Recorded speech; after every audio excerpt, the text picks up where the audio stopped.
আমার ধরার পর আমার বাবার কাছ থেকে বলেছিলেন যে আর মামলা দেবো না, 50 লাখ 10 লাখ টাকা দে। আমার বাবা তো গ্রাম্য মানুষ, সঙ্গে সঙ্গে 8 লাখ টাকা দিয়েছে। ওই টাকাটা ফেরত দিন।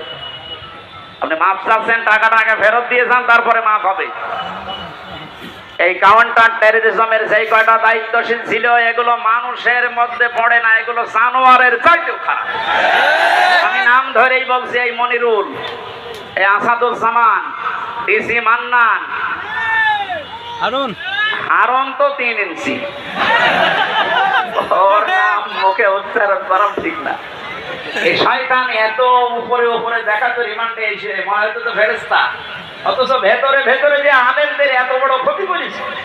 ওই তো ছোট হুজুর যেটা আদানি, ও আমার সাথে প্রথমে 2 মাস ছিল। আমার বলছে হামসা ভাই আমারে নিয়ে গেল রাত 12:30টার দিকে হাতের ঝিলে, পুরা উলঙ্গ করেছে আমার হাতে সিগারেট ধরিয়ে দিয়ে, আর 2 পাশে ব্যারিকেড দিয়ে কেন কোনো গাড়ি আসতে না পারে। একটা অর্ধ উলঙ্গ মেয়ে লোক কোথা থেকে নিয়ে এসে আমার পাশে দাঁড় করিয়েছে। ছবি চলতেছে যে এটা সকালে ছেড়ে দেব, মানুষ বুঝবে দেশে যে হুজুর কত খারাপ।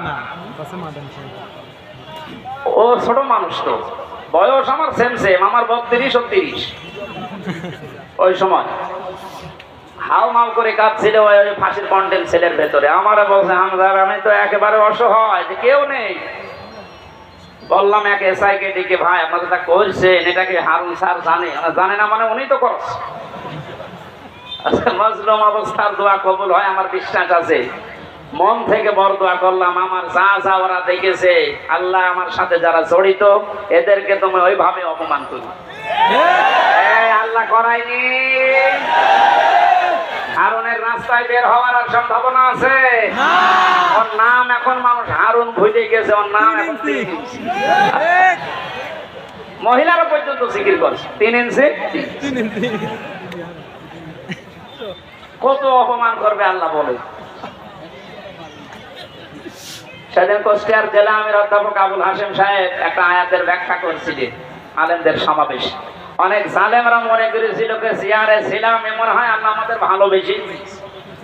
আমার কুষ্টিয়ার সদর থানায় যেদিন ওই যে 11 সালে প্রথম গ্রেফতার করে, আমি সুদের বিরুদ্ধে বলেছিলাম, এই আমার অপরাধ ছিল। আমার শিবির করে, শিবিরের ক্যাডার রক্তাইটি বেড়ায় আনতেছে।